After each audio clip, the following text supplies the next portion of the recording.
자, 오늘도 사도 중요하심으로 예배를 시작하겠습니다. 나는 전능하신 아버지 하나님 전지 창조를 믿습니다. 나는 그의 유일하신 아들 우리 주 예수 그리스도를 믿습니다.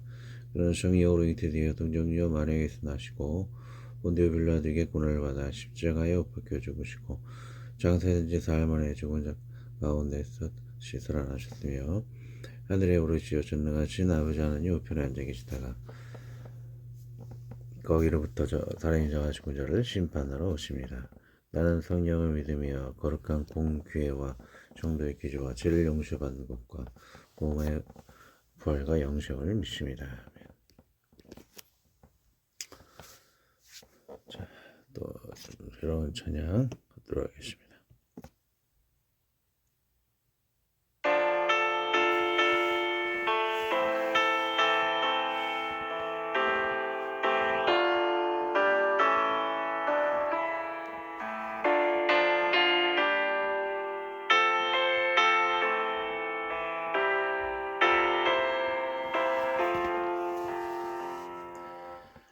영원은 주님 홀로 받으옵소서. 부르주실 그네를 숨기면서 사모주나 주님의 나를 위하여 순종하며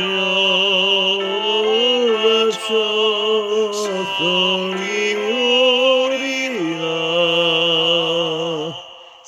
자녀의 주님 홀로 봐주소서.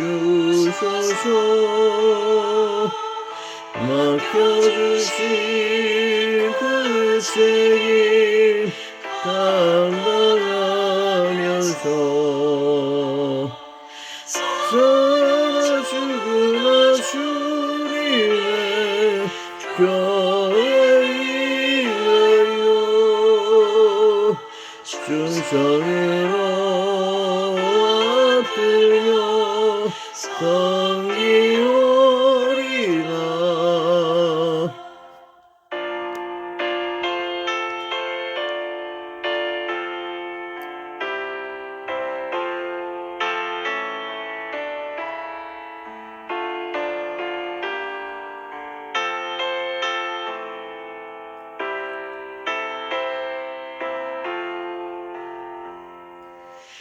내 눈가를 구해 영접하소서.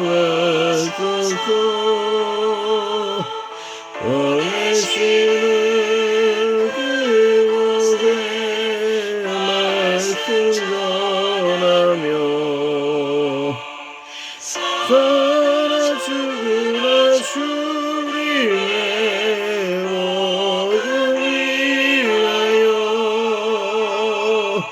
그 놀라운 구원을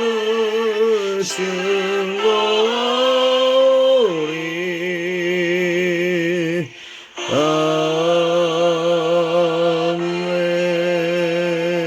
아멘. 자, 오늘 성경 말씀 두 번 읽고 기도하겠습니다. 그 즈음에 또 큰 무리가 있어 먹을 것이 없는지라. 예수께서 제자들을 불러 이르시되 내가 무리를 불쌍히 여기노라. 저희가 나와 함께 있은 지 이미 사흘임에 먹을 것이 없도다. 만일 내가 저희를 굶겨 집으로 보내면 길에서 기진하리라. 그 중에는 멀리서 온 사람도 있느니라. 제자들이 대답하되 이 광야에서 어디서 떡을 얻어 이 사람들로 배부르게 할 수 있으리까. 예수께서 물으시되 너에게 떡 몇 개나 있느냐. 가로되 7이로소이다 하거늘. 다시 한번. 그 즈음에 또 큰 무리가 있어 떡을 있어 먹을 것이 없는지라. 예수께서 제자들을 불러 이르시되 내가 우리를 불쌍히 여기노라. 저희가 나와 함께 있은 지 이미 사흘임에 먹을 것이 없도다. 만일 내가 저희를 굶겨 집으로 보내면 길에서 기진하리라. 그 중에는 멀리서 온 사람도 있느니라.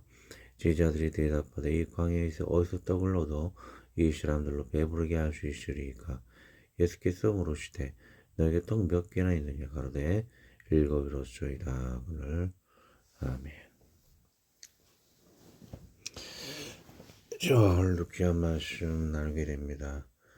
하면서 실병회를 통해서 우리들에게 있을 것을 지어주신 주님, 하나님의 사역을 하는 자에게 주님께서는 기적을 통해서 하나님의 살아계신과 하나님의 능력을 알게 해주시고 기적을 베푸십니다. 3일 동안을 따랐던 그 멀리 있어 시돈과 도로에 있었던 사람까지 주님을 따르고 이방인까지도 주님을 따르게 됩니다.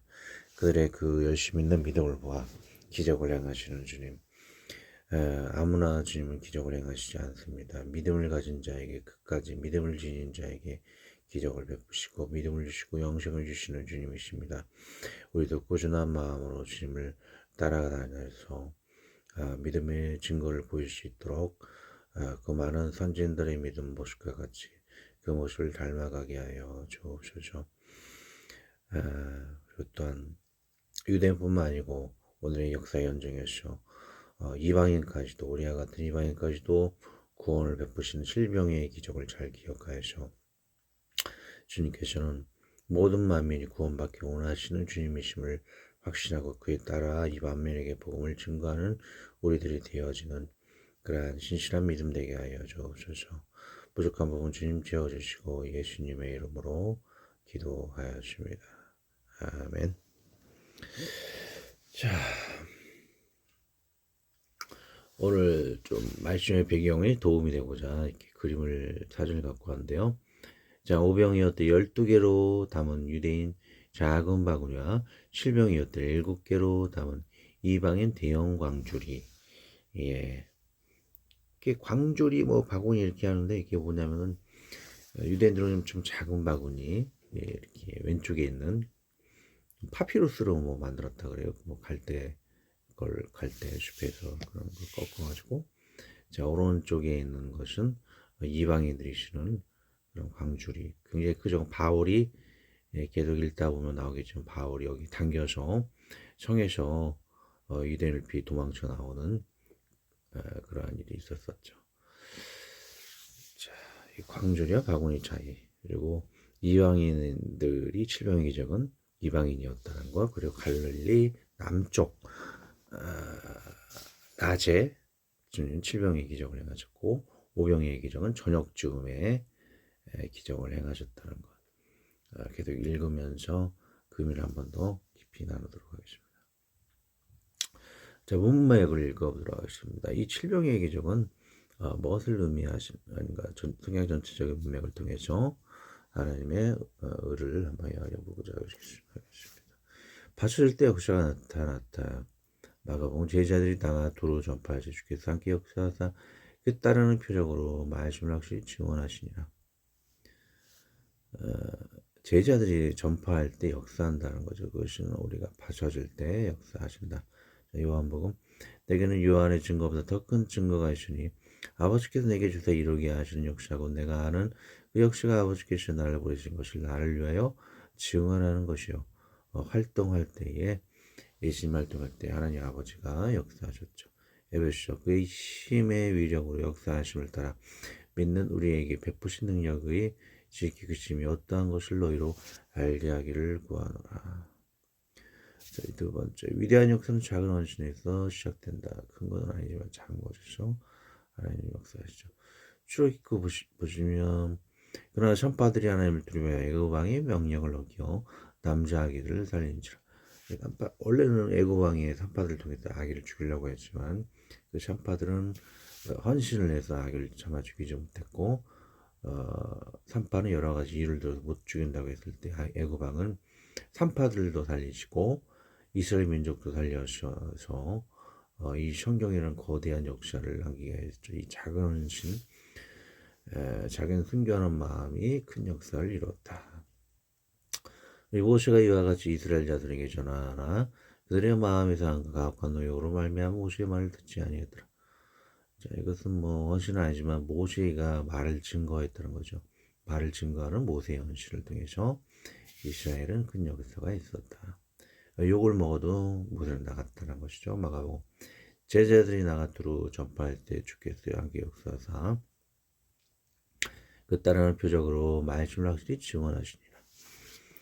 제자들이 기적을 행할 때 주님은 응답해 주시는 역사가 있었다. 3번 작은 일이 최선을 다하는 법을 배운다. 최선을 다할 때 주님도 역사하시는 거죠. 민수기 내 종 모세와는 그렇지 아니하니 그는 내 온 집에 충성함이라.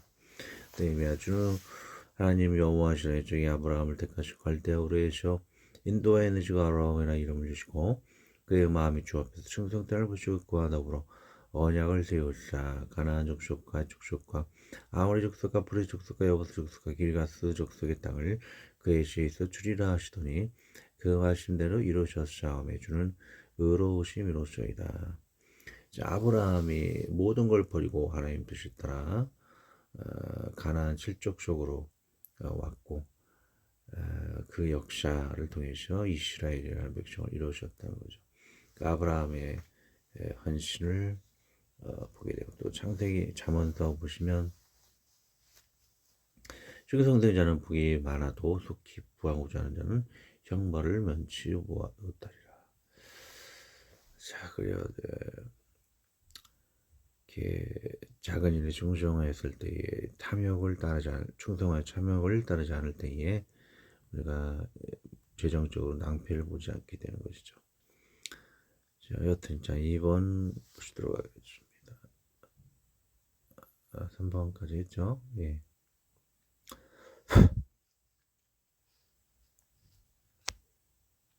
자, 원어 보도록 하겠습니다. 에메라 날이라는 것은 하루 종일 주간의 날을 의미한다. 오늘 칠병의 기적은 날, 주간 저녁쯤이 아니고 낮에 있었던 일을 좀 알리고자 이렇게 오늘 분석했습니다. 사흘이라 했을 때 예수님을 따랐던 그 많은 사람들은 사흘, 3일이란 그 기간 동안 주님을 따랐다는 것이죠. 그들의 작은 헌신적인 모습을 주였습니다. 3일이라는 그 긴 굶주리면서까지 따랐다는 것은 그들에게 믿음이 있음을 의미한다는 것이죠. 자, 거기서 사흘은 3인데 3을 좀 뭘 의미하는가 한번 연구하도록 하겠습니다. 사흘은 3을 의미한다. 대신 매우 일반적인 수이며 자연적이며 수사적인 숫자이다. 그리고 3의 매수도는 3개로 묶는 것이 이 숫자 자체가 언급되지 않는 곳에서 종종 나온다. 반복되는 많은 기초와 비유들은 3가지 요소들을 갖고 있다. 많은 기본 개념들을 쉽게 3개로 분류되는 형태로 공식화되어 있다. 신적인 삼중성은 고대 종교에 존입할 수 있는데 3회의 발언이나 지평은 내용을 유효하고 결정적인 것으로 만든다고 생각했다. 유효하고 결정적인 것을 의미한다고 하죠. 예를 들면 3회 맹세, 3회의 청원, 3회의 기도 등이다. 어떤 치료 과정은 3일간 지속된다. 아리스토텔레스에서 3의 시작과 중간과 끝을 포함하며 자연에는 3개의 차원이 있고 시간은 3가지 측면을 가지고 있다. 팔로에서 영혼이 3개의 부분을 가지고 있다. 올바른 것은 독단이 중요합니다. 또 70년경에 트레이치는 매우 많이 나온다. 창세기 6장 10절에서 노아의 세 아들은 전 인류의 조상이며 민수기에서 발람은 이스라엘 3회 축복한다. 민수기에서 제사장의 3회 축도, 호세아서의 3종의 약속, 열왕기상에서 3회의 행위가 있다. 색과 관련된 특기할 만한 사항은 다윗의 세 영웅, 에스겔의 세 의인, 욥의 세 친구, 다니엘의 세 친구, 아브라함을 방문한 세 사람 등이다. 종교적인 사항으로 3회의 절기, 3회의 기도 기간이다. 그 외에 3회 관련된 언급들이 많다. 축품이 묵상을 보겠습니다. 사흘은 3일을 의미한다. 3은 유효하고 결정적인 의미가 있다 한다. 3일간 주님을 따르는 무리는 당신의 빈곤함으로 인해 주님을 따르고 있다는 것은 주님을 향한 결정적인 믿음이 있음을 알 수 있습니다. 이러한 헌신은 주님께서 기적을 행하셔서 또 될 만한 가벼운 구경거리 무리는 아니었음을 알 수 있습니다. 그들에게 주님은 기적이라는 선물을 주신 것이라 여겨지죠. 일곱. 그럼 성경에서 일곱은 어떤 의미들을 가지고 있는가 보겠습니다. 고대에서 모든 종교시를 통하여 일곱이라는 수가 가진 성질로 본 의미는 원래는 달의 일곱 네 가지 변화와 일치하는 7이라는 기간을 단위로 때가 규칙적으로 변하는 것에서부터 생겨났다고 설명될 수 있는데 이거 정말 놀라운 정확성이다. 왜냐하면 원시인에게 있어서는 직선적인 시간의 연속이 없었고 기간을 단지 하나의 기간으로만 이해할 수밖에 없었으므로 일곱은 성취된 기간 또한 완전히 완성된 기간의 상징이 되었다. 바벨로니아인들에게 7은 충만, 완전, 전체와 같은 뜻이었다. 이에 해당하는 히브리 장단어의 쉐바, 일곱도 충만을 나타낸다. 일곱을 나타내는 이 히브리어를 가득히 또는 일곱은 완전, 전체의 상징이다.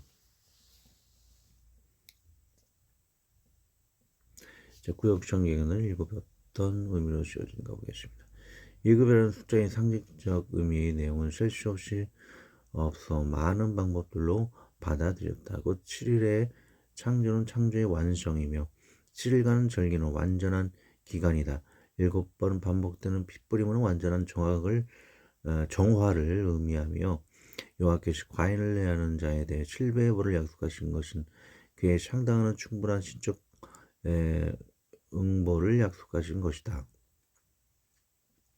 와이에서 엘리사가 수넴 여인이 죽은 아들을 살 때 그 아이는 7번 재채기를 했다. 이것은 그가 실제로 다시 살아난 것을 나타낸다. 7번 재채기는 생명의 전과 같이 완전히 소생되었던 것을 시작한다.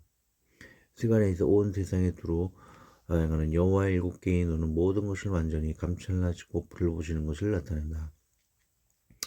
이사야의 햇빛의 7배는 구원의 시대의 성취를 나타내는 표적들 중에 하나이며 비유적으로 진리의 빛이 충분한 조명과 결과인 진리를 아는 지식의 충만을 의미한다. 19곱하기7년은 인생 수명의 만수를 가리키며 7의 배수는 주로 전체를 의미하는 대략적인 수를 나타낸다. 마카베오서에 나오는 7 유대 형제들의 어머니는 민중의 어머니로 칭해진다. 잠언서에서 7은 사실상 모든 것을 의미한다. 유대 세상들에 의하면 총 70민족들이 지상에 살고 있다고 한다. 에티오피아의 늑서 나오기도 한다. 이 시장은 창세기 10장에 열거되어 있는 70민족의 일과배에 근거한 것이다. 또한 이 시장은 세상의 70민족을 위한 구약 성경의 엘라어 번역된 70인역의 명칭이 결정적인 요인이 되었다. 70인역이라는 성경 기억하시죠? 이것을 왜 70인역으로 하냐면 70민족이 모든 민족들의 숫자라고 크게 나는 뭐 그렇게 나오겠죠. 그래서 그것이 기원이 되었다고 합니다. 주프림 묵상 보겠습니다. 실은 충만한 완전함을 의미한다. 빈곤한 가운데 있는 제자의 7개의 떡은 인간의 한계를 의미한다고 본다. 인간이 가지고 있는 모든 것은 인간의 한계를 해결할 수 없다는 것이다. 광야라는 제약된 환경이죠. 인간은 곧 한계를 드러낸다. 인간이 완전함, 충만함을 다 가지고 있어도 인간 무리의 빈약함은 인간 스스로 해결할 수 없다는 나약함을 보게 된다. 이때 우리의 의지는 에너지의 근원이신 하나님을 바라볼 수밖에 없음을 본다. 또한 오병이어에 이은 칠병이어는 주님의 기적은 7로서 완전함, 충만함을 보이어 더 이상 주님의 기적과 창조주 하나님 되심을 의심할 필요가 없음을 묵상해 볼 수가 있다. 오병이어는 어쩌다 행하셨겠지 하지만 또다시 칠병이어에 행하심을 우리에게 더 이상 의심할 필요가 없는 완전한 믿음과 신뢰를 주시는 창조주 하나님의 활동이신 것이다. 9절방에 들어가도록 하겠습니다. 그 즈음에 또 큰 무리가 있어 먹을 것이 없는지라 예수께서 제자들을 불러 이르시되. 자, 먼저 칠병이어의 기적, 오병이어의 기적과 매우 다름을 보아야 합니다. 오병이어는 갈릴리 북쪽 베세다로 유대인 밀집 지역이고 때는 저녁쯤입니다. 칠병이어는 갈릴리 남쪽 데가볼리 이방인이 밀집 지역이고 때는 낮입니다. 7은 완전 숫자로 이방인까지의 전도와 완전히 가깝다는 상징성이 있음을 볼 수 있습니다. 또 낮은 시작이고 한창 때로 이제 복음이 한창 전해져야 함을 의미하며 우병의 저녁 즈음에 유대인에게 전해진 것은 이제 유대인의 복음 안에 물이 익어가는 열매라는 상징성이 있음을 볼 수 있습니다. 한 가지 정말 증거는 오병이어 때는 유대인이 쓰는 휴대용 작은 바구니로 남은 바구니가 10바구니고 칠병이어 때는 남은 광주리 7광주리를 였다는 것입니다. 광주리는 사람이 들어갈 만한 이방인이 쓰는 큰 광주리라고 합니다. 그러므로 두 기적은 명백히 다른 시간, 다른 장소, 다른 대상임을 알 수 있습니다. 그의 제자들이 밤에 샤울 광주리에 담아 정복에 달아내리라 사도행전에 나와 있죠. 또 마지막에 또라고 나오죠. 또 기적을 행하셨다는 것은 또 큰 무리가 있어 먹을 것이 없는지라고 성경에 써 있는 것은 전에 있었던 기적을 다시 한번 행하심을 의미하는 것입니다. 즉 칠병이어는 한 번이 아닌 두 번째 기적이라는 것이죠. 2절 내가 무리를 불쌍히 여기노라 저희가 나와 함께 있은지 이미 사흘이며 먹을 것이 없도다. 내가 무리를 불쌍히 여기노라는 주님의 말씀 중에 믿음을 가지고 따르는 자들의 선택과 집중의 은총이라는 하나님의 성품을 보게 됩니다.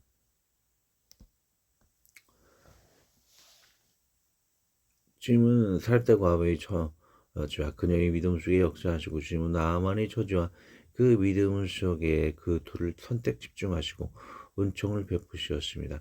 하지만 예수님의 고향에 들어와 예수님을 무시하고 여기서도 기적이나 해보시지 않은 분과 시기가 가득한 무리에게는 기적을 행하시지 않으셨습니다. 관련 구절 봅니다. 엘리야가 그 중한 사람에게도 보내심을 받지 않고 오직 시돈 땅에 있는 살아있다고 하는 과부뿐이었으며 또 선지자 엘리사 때에 이스라엘 많은 분들이 있었을 그 중에 한 사람도 깨끗함을 얻지 못하고 오직 수레아 사람 나만뿐이니라. 회당에 있는 자들이 이것을 듣고 다분히 가득하여 3일이나 생명의 위협을 각오하며 광야까지 따라온 무리는 진정 예수님을 향한 최소한의 사랑과 믿음이 있는 것으로 주님의 선택과 은총을 받기에 합당하였으리로 합니다. 우리는 주님을 위해 생명을 과거하고 교만하지 않고 확실히 겸손히 공손히 주님을 따르고 있는가 돌아봅시다. 3절 만일 내가 저희를 군교 집으로 보내면 계속 기진하리라. 그 중에는 멀리서 온 사람들이 있느니라. 예수님은 이스라엘 서북쪽 두로와 시돈을 거쳐 갈릴리 남쪽 대가볼리까지 긴 선교 여행 중에 3일간 굶주리는 무리가 있음을 알고 계셨습니다. 거리에는 두로와 시돈의 이방인 지역과 요단강 동쪽의 이방인 지역이 무리였을 것입니다. 이 지역은 광야로서 황량하고 인적이 드문 곳입니다. 그러므로 많은 수가 기진하고 먼 데서 온 사람인 것입니다. 복음을 받으러 오는 자나 복음을 전하러 가는 자나 하나님은 공급의 책임을 지시는 분이십니다. 믿음이 자라면 우리가 필요한 것을 공급받으려 할 때도 주님은 채워주시고 또한 주님의 일을 하러 살아가는 사람에게도 주님은 공급을 끊지 않으시는 것입니다. 엘리야는 까마귀에게서 공급을 받게 하시는 주님이십니다. 세상 염려에 두려워하며 놀라는 것은 어쩌면 믿음이 없는 것입니다. 믿음으로 정직하게 돈, 수공문의 우상을 숭배하지 않고 나아가며 주님의 자연스러운 공급을 믿는 것도 좁은 길을 가는 것입니다. 아멘. 4절입니다. 제자들이 대답하되 이 광야에서 어디서 떡을 얻어 이 사람들로 배부르게 할 수 있으리까? 이 대답은 매번 끼니 때마다 기적을 수백 번 이상 기적을 행하지 않으셨다는 것을 단적으로 알게 됩니다. 주님은 수많은 번 기적을 행하실 수 있음에도 하지 않으시면 선택과 집중과 은총에 원래 얘기한 것입니다. 어디 여기서 기적이나 해보시지 않은 불량하는 무리와 이런 우리의 기득권을 다 뺏어버리네 아베아파 내 길을 가져가네 하는 시기 아닌 무리를 선택하실 수 없는 것입니다. 아버지의 천국시대 이런 불량한 시기하는 무리와 영원히 함께 하실 수 있을까요? 신랑 되시는 예수님 이런 시기하는 불량한 무리를 신부 삼아 영원히 함께 하실 수 없을 것입니다. 그러므로 우리가 믿지 않도록 비일비재하게 기적을 행하시지 않는 것입니다. 5절 9절 강의 5절 예수께서 물으실 때 너에게 떡 몇 개나 있느냐? 가로되 7 이렇소이다. 그러면 모든 것을 다 아시는 주님께서 바로 기적을 행하시지 않으시고 제자들의 가진 것과 그들의 손을 빌리는 것은 시청과 오감을 통한 믿음의 교육을 위한 것입니다. 기머거리와 벙어리를 꽂으실 때에 혀와 양귀의 손을 내시는 것은 이 기적이 당신께서의 기적이시고 당신께서 하신 것이라는 것을 증거하게 하여 믿게 하심인 것입니다. 만약 손을 고치지 않으셨다면 우연이라는 착각과 불신이 생길 수 있습니다. 우리 제자와의 대화, 그들의 손에 있는 물질을 보고 느꼈던 그 모든 기억들은 이를 바라보는 무리와 제자들에게 잊지 못할 싱싱한 기억과 증거와 살아있는 믿음으로 남는 것입니다. 주님께서 내가 가진 7개의 떡으로 기적을 행하셨어. 주님께서 내 동료 제자가 가진 떡으로 기적을 행하셨어. 멀리서 온 무리 중 하나인 내가 저 제자가 가진 떡으로 주님께서 기적을 행하신 것을 보았어. 이런 고백들은 터져 나오고 성경의 기록으로 남아 후세에 우리와 미래의 세대에게도 전해지어 믿음으로 영생을 얻게 하시려는 믿음의 사람의 사랑에 발자취인 것입니다. 아멘. 기도하고 기도가 마치겠습니다. 하나님 아버지, 주님, 우리가 드려지는 작은 어신 속에 큰 기적을 행하시는 기적의 주인이 되십니다. 우리가 가진 마음이 미약하고 부족하오나 가진 것은 부족하오나 주님은 완전한 건강과 더 충만함으로 응답하시는 주님이십니다. 우리의 확신, 겸손하고 순종하는 작은 믿음 속에 주님을 선택하시고 집중하여 바라보시며 은총을 주시는 주님이십니다. 우리의 삶을 주님 보시기에 이와 같이 합당하도록 깨트리어 주님의 향기를 드러내게 인도하여 주옵소서. 우리를 통해 주님을 위한 선한 기적과 기자가 성경은 아니지만 좋은 기록으로 주님만을 위해 정동원의 귀한 덕원이 귀감이 되게 하여 주시옵소서. 우리 주 예수 그리스도의 이름으로 기도드리옵나이다. 하늘에 계신 우리 아버지, 아버지의 이름을 거룩하게 하시며 아버지의 나라가 오게 하시며 아버지의 뜻이 하늘에서와 같이 땅에서도 이루어지게 하소서. 오늘 우리에게 이런 양식을 주시고 우리가 우리에게 잘못한 사람을 용서하여 준 것 같이 우리 죄를 용서하여 주시고 우리를 시험에 빠지지 않게 하시고 악에 수고하소서. 나라와 권능과 영광이 영원히 아버지의 것입니다. 아멘.